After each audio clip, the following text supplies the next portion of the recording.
सुप्रभात छात्राओं। मैं त्रिषा भट्टाचार्य, प्रवक्ता भौतिक विज्ञान, राजकीय बालिका इंटर कॉलेज कटरा प्रयागराज, आप सभी छात्राओं का नवीन सत्र में कक्षा 11 में भौतिक विज्ञान की प्रथम कक्षा में स्वागत करती हूँ।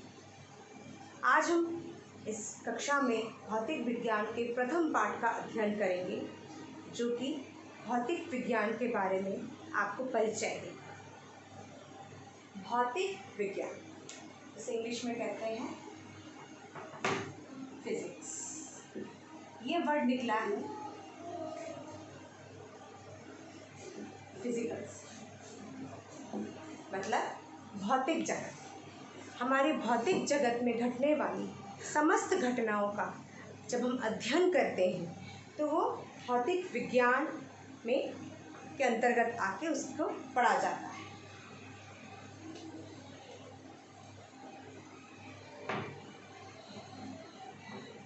भौतिक विज्ञान क्या है?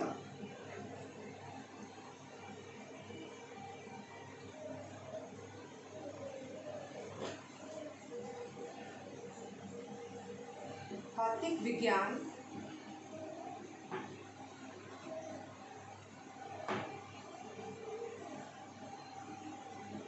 हमारे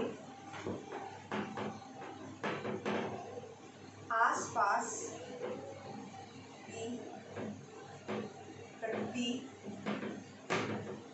और उसमें घटने वाली प्राकृतिक घटनाओं का अध्ययन है। एक उदाहरण देते हैं इस पर, जैसे कि पंखे का चलना, स्विच ऑन करते ही पंखा चल पड़ता है। ये भौतिक के सिद्धांत पर आधारित है। हमारे बस से उतरकर थोड़ी देर तक बस के साथ चलना, थोड़ा दौड़ना, एक तरह से कहें, ये जड़त्व के नियम का अध्ययन में आता है। हम जब खाना बनाते हैं तो वो ऊष्म गतिका के नियम पर चलता है। जब हम चलते हैं तो हम न्यूटन के नियमों को पढ़ते हैं। इस तरह में जितने भी हम घटनाएं घटती हैं आसपास, उनको भौतिक विज्ञान के अलग अलग नियमों के अंतर्गत हम पढ़ते हैं। भौतिक विज्ञान को शुरू करने में हमें सबसे पहली चीज़ जो पढ़नी है वो है भौतिक राशि। क्या होती है भौतिक राशि?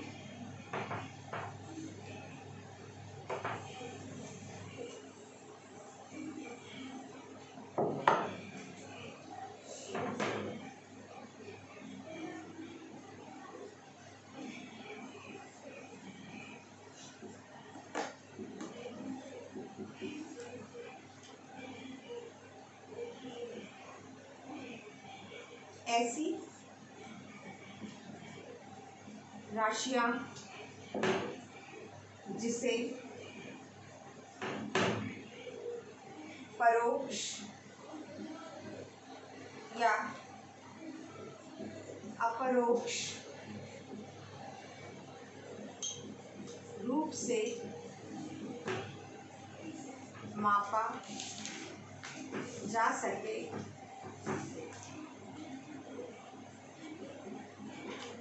भौतिक राशियां कहलाती हैं। जैसे हम क्या क्या नाम सकते हैं? कपड़े की लंबाई, समय, हम कोई वस्तु खरीदें तो उसका भार, और ऐसी जैसे ताप, ऐसे तमाम चीज़ें जिन्हें हम परोक्ष या अपरोक्ष रूप से माप सके, उन्हें हम क्या कहते हैं? भौतिक राशियाँ कहते हैं। भौतिक राशियाँ दो प्रकार की होती हैं।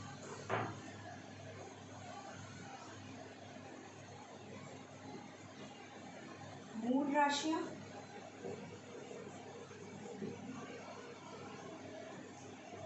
तथा व्युत्पन्न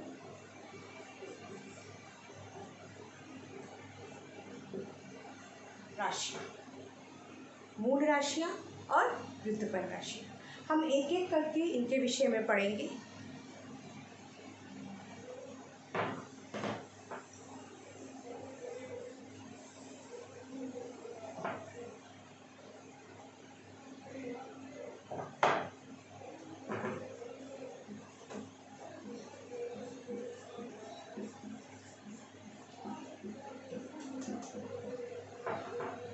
मूल राशियों को पढ़ने से पहले चलिए थोड़ा सा इतिहास की तरफ लौटें, तब इनको समझने में हमें ज़्यादा आसानी रहेगी। पहले हर देश अपने हिसाब से मापन के मात्रक बनाता था। जैसे हमारे भारत देश में हम लोग पाव, तोला, मासा, रत्ती ऐसे मात्रकों का प्रयोग करते थे। इसी तरह अगर हम ब्रिटेन में जाए तो वहाँ पर फुट, पाउंड इस तरह के मात्रकों का इस्तेमाल होता था। ये अपने देश में तो चल जाते थे, लेकिन जब हमारा ये जो संसार है ये एक दूसरे से जुड़ने लगा, व्यापार करने लगा, तो इन्हीं मात्रकों की वजह से व्यापार करने में कठिनाई आ गई। उन्हीं कठिनाइयों को दूर करने के लिए एसआई यूनिट बनाए गए, standard international units of measurement. पूरे वर्ल्ड में अब जैसे स्टैंडर्ड इंटरनेशनल मेजरमेंट के ही मात्रक चलते हैं, जैसे लंबाई के लिए मीटर, द्रव्यमान के लिए किलोग्राम, समय के लिए सेकंड, ताप के लिए केल्विन, इस तरह। तो हमने ब्रीफ आपको दिया इंटरनेशनल यूनिट का। अब मूल राशियों के बारे में हम जानेंगे और फिर इसके सापेक्ष उसको कनेक्ट करेंगे। देखते हैं मूल राशि। मूल राशियाँ ऐसी राशियाँ होती हैं जो किसी और राशि पर निर्भर नहीं करती। जैसे कि लंबाई नापना होगा तो आप मीटर का ही इस्तेमाल करेंगे, आप बाट तोला लेके नहीं आएंगे। अगर आपको द्रव्यमान नापना है तो इंच टेप का कोई फ़ायदा नहीं है, उसको हम किलोग्राम में ही नापेंगे। तो मूल राशियाँ ऐसी राशियाँ होती हैं जो किसी और राशि पे निर्भर नहीं करती और जिसको हम आगे खंडन भी नहीं कर सकते, मतलब उसको ब्रेक कर नहीं सकते। तो पहला पॉइंट हमने मूल राशियों के विषय में क्या जाना है? वे राशियां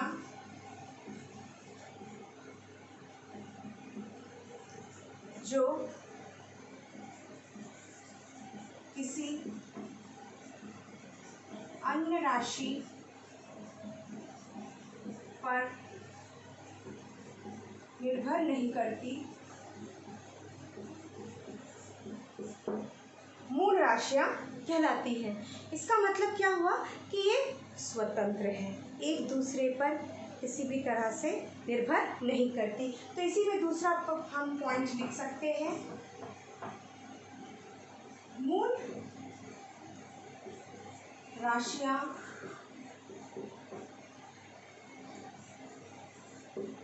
एक दूसरे से स्वतंत्र रहती है। और देखिए इसी पे हमें, जिसका हमने दूसरा पढ़ा था व्युत्पन्न राशि, उसके बारे में जानेंगे कि मूल राशियों के उपयोग से ही हमें व्युत्पन्न राशियाँ प्राप्त होती हैं। कैसे, ये हम आगे आज ही के पाठ में अध्ययन करेंगे। और मूल राशियाँ अभी हमने कहा कि स्टैंडर्ड यूनिट से बनाए गए हैं, स्टैंडर्ड यूनिट उन्हीं के लिए डिफाइन किए गए हैं। तो मूल राशियाँ हमें 7 मिली हैं। आइए उनके बारे में जानें। तो मूल राशियों का कंसेप्ट क्लियर हुआ। ये कौन सी राशियाँ हैं जो किसी अन्य राशि पर निर्भर नहीं करती और ये एक दूसरे से स्वतंत्र रहती, किसी और पे इस पर कोई आश्रित नहीं रहता। तो कुछ मूल राशियों के बारे में जानें और फिर इन्हीं के उपयोग से जो हमने थर्ड पॉइंट पढ़ा था उसको लिखकर व्युत्पन्न राशि के बारे में जानें।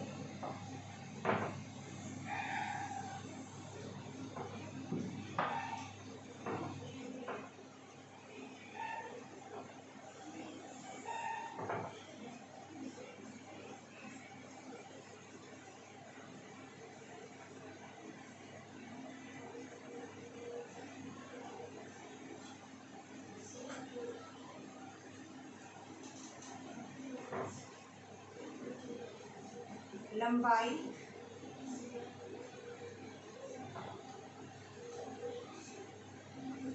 समय,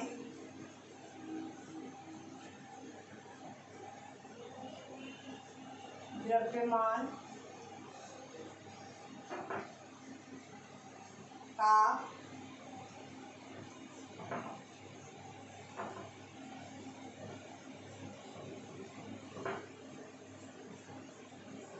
विद्युत धारा,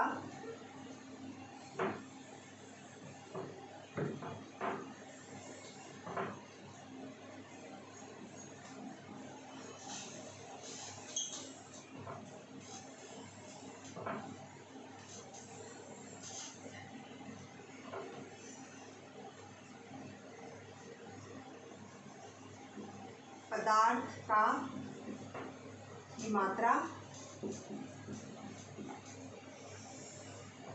और सातवां है प्रदीपन तीव्रता। लंबाई, लंबाई को हम किस में नापते हैं? एसआई यूनिट में मैं बात करूंगी, मीटर। समय को सेकेंड, द्रव्यमान को किलोग्राम, ताप को केल्विन, विद्युत धारा को एम्पियर, पदार्थ की मात्रा को मोल और प्रदीप्तन को कैजला। एक चीज आपने नोटिस किया होगा कि जैसे ताप का केल्विन बड़ा है लेकिन द्रव्यमान का केजी ये छोटा है, एम्पियर का ए बड़ा है लेकिन लंबाई स्मॉल एम और समय स्मॉल एस, मोल स्मॉल एम से। ये डिफरेंस क्या है? जहाँ पर भी मात्रकों का नाम उनके द्वारा जिन्होंने उनका आविष्कार किया है उन साइंटिस्टों के नाम पे, आविष्कारकों के नाम पे रखा गया है, तब जो है उनको बड़े लेटर्स या कैपिटल लेटर्स में दिया गया है, जैसे केल्विन ताप के लिए, एम्पियर विद्युत धारा के। और जो नॉर्मल है लंबाई का मीटर, समय का सेकंड, उनको स्मॉल लेटर्स में ही लिखा गया है।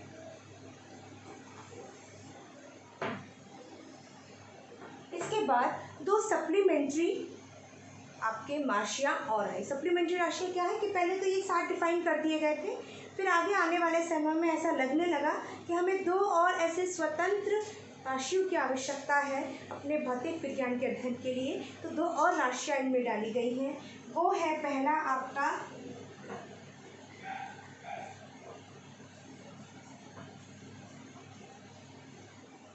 समतल कोण और दूसरा आपका है घन कोण। समतल कोण को हम रेडियन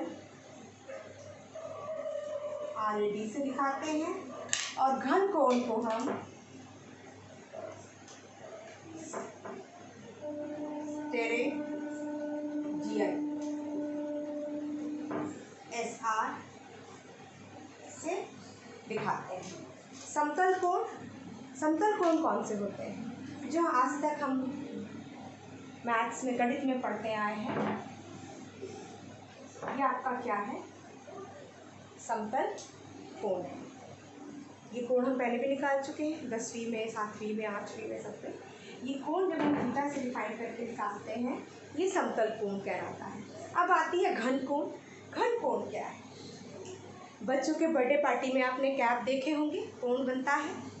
कभी चुरमुरा खाया होगा किसी दुकान में, तो चुरमुरा बनाने वाले इस तरह के कागज़ के उसमें आपको चुरमुरा देता है, तो ये घन कोण है। इसके अंदर का अगर आप कोण देखें, सॉलिड फिगर है, उस कोण को अगर हम नापेंगे तो वो घन कोण आएगा, उसको स्टेरेडियन में नापेंगे। ये तो बात थी मूल राशियों की। अब हम आगे पढ़ते हैं व्युत्पन्न राशियों के बारे में। व्युत्पन्न मात्रा,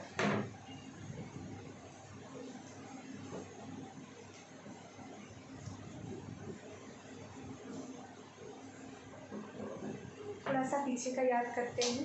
जब हम मूल मात्रकों के बारे में पढ़ रहे थे तो तीसरा पॉइंट मैंने कहा था कि मूल मात्रकों के द्वारा ही व्युत्पन्न मात्रक बनते हैं।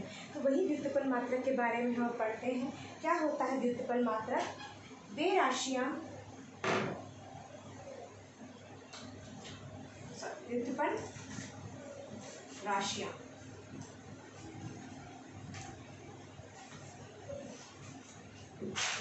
व्युत्पन्न राशियाँ क्या होती है? व्युत्पन्न राशियाँ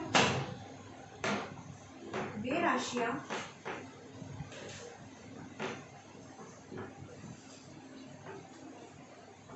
जो मूल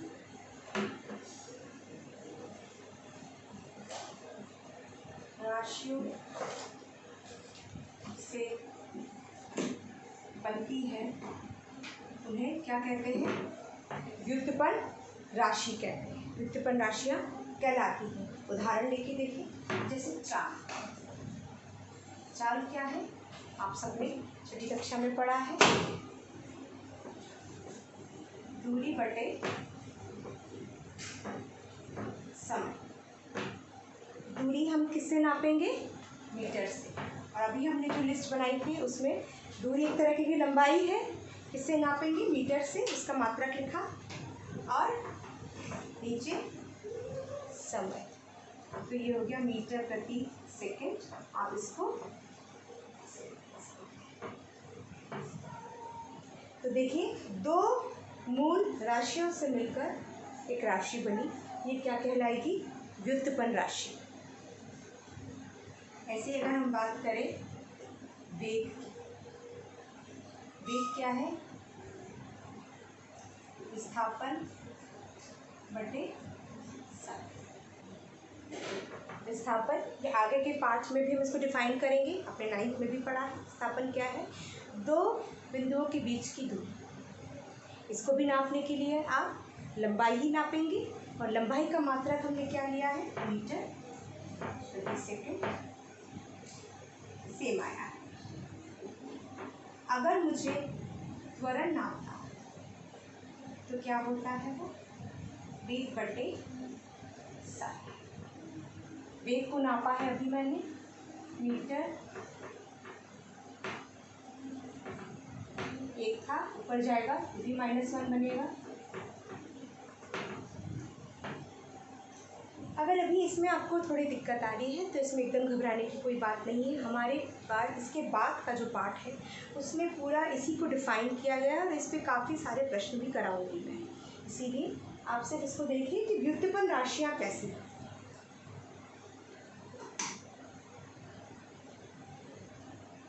आगे चलते हैं।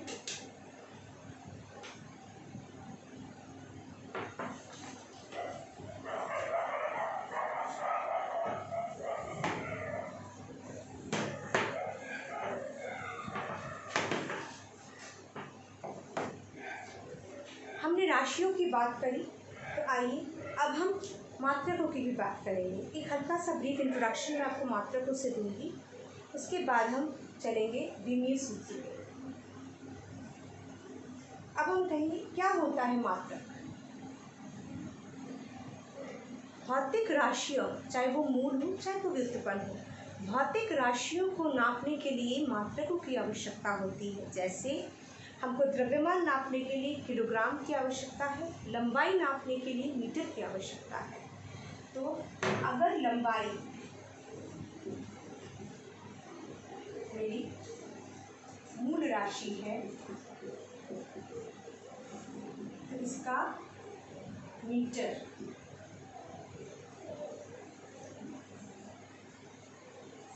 मूल मात्रक। इसकी बहुत डिटेल स्टडी आगे है क्योंकि इस पे हमें विमीय विश्लेषण में इस पे हमें पढ़ना है। तो आप बस राशि में और मूल मात्रक में अंतर को पहचानिए। जैसे द्रव्यमान मेरा मूल मान राशि है और इसको शो करने के लिए मुझे किलोग्राम मूल मात्रक का सहायता लेनी पड़ती है। मात्रकों के साथ हम विमीय सूत्र बनाते हैं। तो आइए आज एक हल्का इंट्रोडक्शन विमीय सूत्र पे लें।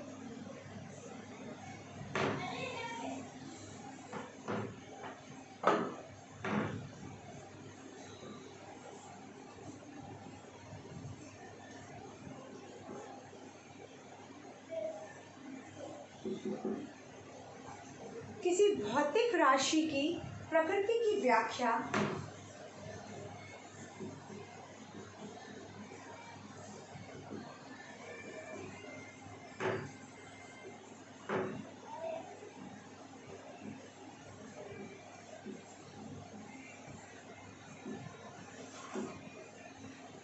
उसकी विमाओं द्वारा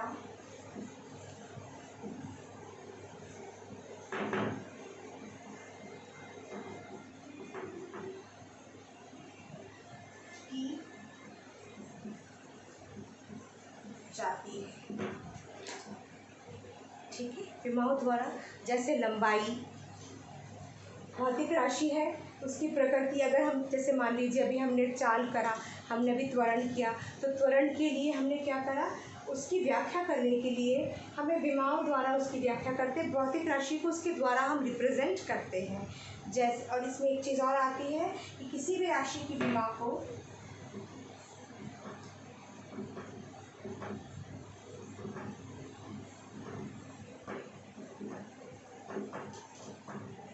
हम इसे कहते हैं गुरु कोष्ठक।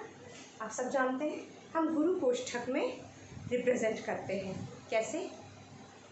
जैसे लंबाई है, लंबाई का मात्रक तो मीटर हुआ, लेकिन अगर मुझे इसका विमीय सूत्र लेना है तो मैं कोष्ठक के अंदर उस विमा को कैसे लिखूंगी? लंबाई के लिए m, द्रव्यमान के लिए m और समय के लिए टाइम। इनकी मदद से हम भौतिक राशि की प्रकृति को व्यक्त कर सकते हैं। जैसे चाल, इसमें लंबाई का इस्तेमाल होगा और समय का इस्तेमाल होगा। त्वरण, इसमें आपका चाल बटे समय है, तो लंबाई भी रहेगा और समय भी रहेगा। तो आइए इसके दो एक उदाहरण करते हैं।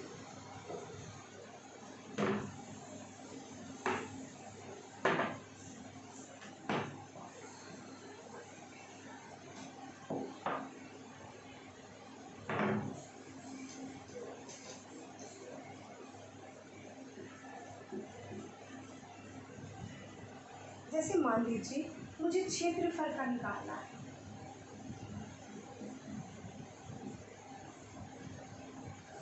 क्षेत्रफल क्या होता है, सबको पता है, लंबाई गुणा चौड़ाई भी हो सकता है। अगर वो वर्ग है तो लंबाई गुणा लंबाई भी हो सकता है। मान लीजिए वो वर्ग है, लंबाई हो, चौड़ाई हो या ऊंचाई हो, आप नापेंगे उसे लंबाई के ही स्वरूप में, मतलब इंच टेप से या स्केल से ही नापेंगे। तो लंबाई के लिए हम कौन सा विमा यूज करेंगे? एल, दो बार है, एल गुणा एल क्या हो जाएगा? एल की घात, यहाँ भी एक है, यहाँ भी एक है। और आप जानते हैं कि जब इसके बेसिस मल्टीप्लाई होते हैं तो जो आपकी घातें हैं, जो पावर है, वो ऐड हो जाते हैं। तो एक और एक दो। फिर जैसे हम आयतन का देखते हैं, आयतन होता है लंबाई गुणा लंबाई भी हो सकता है, या लंबाई गुणा चौड़ाई गुणा ऊंचाई भी हो सकता है। ये लंबाई के ही प्रकार है, मतलब हम इसे इंच टेप से नापेंगे या मीटर में नापेंगे। तो इनका हम विमा लिखें एल, एल की घात एक है, इन लिखा है बाय डिफ़ॉल्ट एक है। तो इसे हम कैसे लिख सकते हैं? 1 2 3 एल का।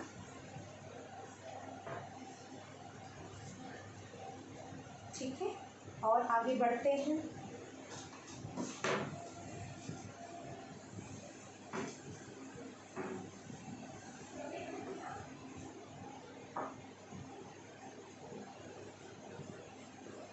वेग होता है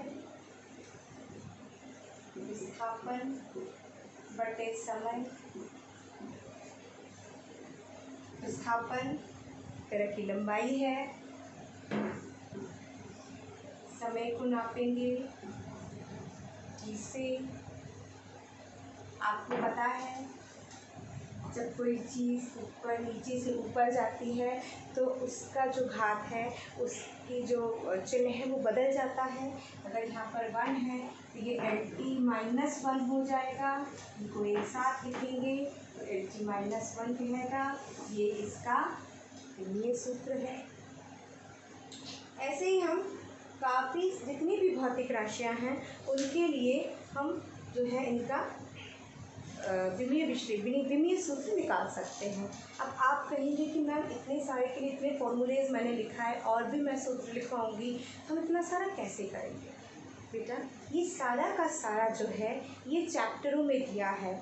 आप जैसे जैसे आगे चैप्टर्स पढ़ेंगे उनमें जितने मात्रक आ जाएंगे सभी का विमीय सूत्र हमको निकालना रहेगा। इसीलिए आपको अलग से जाके सूत्रों को याद करने की आवश्यकता नहीं पड़ेगी। ये ड्यू कोर्स ऑफ टाइम जैसे जैसे आप चैप्टर्स को पढ़ेंगे उनमें अपने आप आते चले जाएंगे। तो इसी तरह से हम और भी उदाहरण कर सकते हैं। जैसे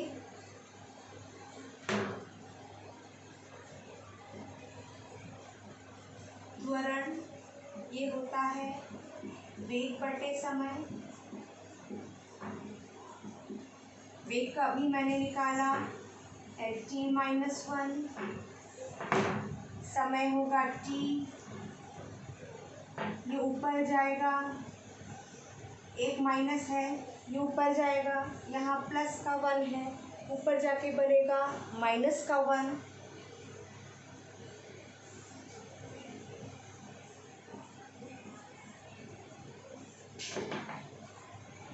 जब हम इसको स्टैंडर्ड फॉर्म में लिखते हैं तो MLT तीनों के विमा का हम उपयोग करते हैं। तो जैसे ये है, इसको अगर मुझे स्टैंडर्ड फॉर्म में लिखना है तो इसमें देखिए M नहीं है, LT है, तो मैं M की घात यहाँ क्या लगा दूँगी 0, LT-2। इसी तरह इसमें भी मैं कर सकती हूँ। हमने क्षेत्रफल निकाला था, क्षेत्रफल का क्या आया था L²। इसको भी मैं लिख सकती हूँ, M नहीं है, L के 2 हैं, T नहीं है। ये स्टैंडर्ड फॉर्म में शो करने का तरीका है। आज का ये पाठ मैं यहीं पर समाप्त करूँगी और मैं आप लोगों से ये आशा करूँगी कि आप इसको दोबारा अच्छे से पढ़ें। अगर आपको इसमें कोई भी तरह की प्रॉब्लम आ रही है समझने में तो आप ग्रुप में इसके विषय में बात कर सकते हैं या कमेंट बॉक्स में लिख सकते हैं। दूसरी चीज़, जो भी मैंने काम कराया है उससे रिलेटेड PDF फाइल मैं ग्रुप में पोस्ट करूँगी और साथ ही साथ असाइनमेंट्स के रूप में डालूँगी। आप लोगों से एक और रिक्वेस्ट है कि अगर आपके पास कॉपियाँ नहीं हैं तो कॉपियाँ अलग से बाहर से लाने की कोई आवश्यकता नहीं है। आपके पास जो पुरानी कॉपियाँ हैं उन पे भी आप इन सब का अभ्यास कर सकते हैं। बाहर जाने की कोई आवश्यकता नहीं है। घर में जो भी कॉपी हो उसका आप इस्तेमाल कर सकते हैं। सेफ रहिए, सुरक्षित रहिए और घर पे ही रहिए। धन्यवाद।